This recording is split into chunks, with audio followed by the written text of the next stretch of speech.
Salut et bienvenue dans School Boost. Aujourd'hui, nous allons parler des triangles. Dans un triangle, la longueur d'un côté est toujours inférieure à la somme des longueurs des deux autres côtés. Soit un triangle ABC, avec le côté AB qui mesure 5 cm, AC qui mesure 8 cm et BC qui mesure 4 cm.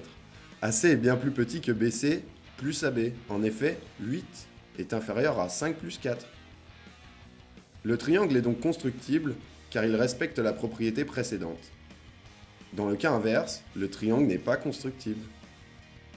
Si la longueur du côté le plus long est égale à la somme des deux autres côtés, les points A, B et C sont alignés. Passons maintenant aux angles des triangles. La somme des angles des triangles est égale à 180 degrés. Ainsi, si tu connais la mesure de deux angles d'un triangle, tu peux deviner la mesure du troisième, car tu sais que dans un triangle, la somme des angles est égale à 180 degrés. Pour un triangle rectangle, la somme des deux angles aigus est égale à 90 degrés. Ils sont donc complémentaires. Dans cet exemple, le triangle ABC est rectangle en C. Tu peux donc en déduire que la somme des deux angles aigus est égale à 90 degrés, soit ABC plus BAC, qui vaut 90 degrés. Les angles sont donc complémentaires. Dans un triangle isocèle, les angles qui constituent la base sont égaux. Ici, ABC et ACB sont égaux car le triangle est isocèle en A. Dans un triangle équilatéral, la mesure de chaque angle est de 60 degrés. Ici, ACB, ABC et BAC sont égaux et leurs angles valent 60 degrés chacun. Voici quelques propriétés pour les segments remarquables des triangles.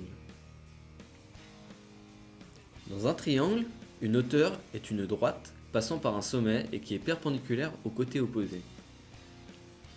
Les trois hauteurs d'un triangle sont concurrentes, c'est-à-dire qu'elles se coupent en un même point qu'on appelle l'orthocentre du triangle. Une médiane est une droite qui passe par un sommet et la moitié du côté opposé.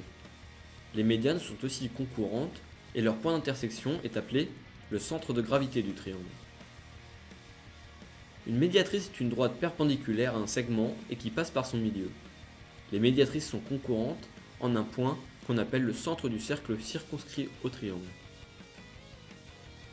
Le cercle circonscrit au triangle est un cercle qui passe par les trois sommets du triangle et son centre est le point d'intersection des médiatrices. Voyons enfin l'aire du triangle. L'aire du triangle est égale à la longueur d'une hauteur multipliée par celle du côté opposé, soit à la base, le tout divisé par 2. Par exemple, dans le triangle ABC de hauteur 4 cm et dont le côté opposé BC est égal à 6 cm, l'aire est égale à 4 fois 6 divisé par 2, soit 12, ce qui donne une aire de 12 cm². Tu es maintenant le maître des triangles ? Tu peux maintenant passer aux exercices ou regarder la vidéo à nouveau.